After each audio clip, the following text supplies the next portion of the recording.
विधानसभा भाई एक बार seat sharing हो जाए। ये तमाम विषय ऐसे हैं जो कि हमारी सेंट्रल पार्लियामेंट्री बोर्ड में पेंडिंग पड़े हुए हैं, जिस पे अंतिम फैसला केंद्रीय संसदीय बोर्ड को लेना है।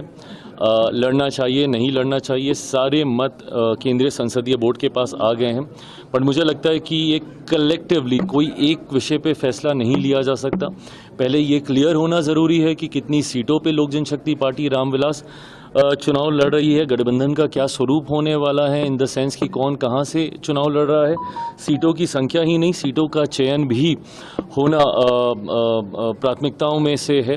तो ऐसे में जब ये तमाम विषयों पर एक सेंस ऑफ क्लैरिटी आएगी, उसी के साथ ये भी क्लियर कर लिया जाएगा कि मैं विधानसभा का चुनाव लड़ूंगा या नहीं लड़ूंगा, या मेरी पार्टी में से और कौन से सांसद विधानसभा का चुनाव लड़ेंगे। संख्या क्या होगी प्रभु, संख्या अगर मुझे पता होती तो मैं बता ही देता।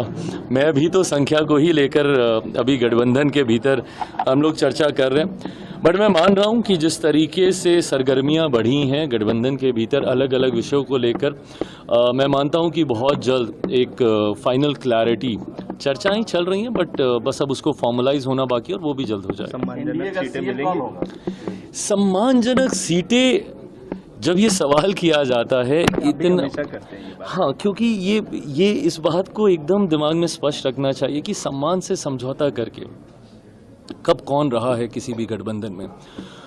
और मैं नहीं मानता कि हमारे गठबंधन में किसी भी घटक दल की सोच ऐसी है कि वो दूसरे दल को सम्मानजनक मौका ना दे विधानसभा चुनाव में अपना प्रतिनिधित्व करने का।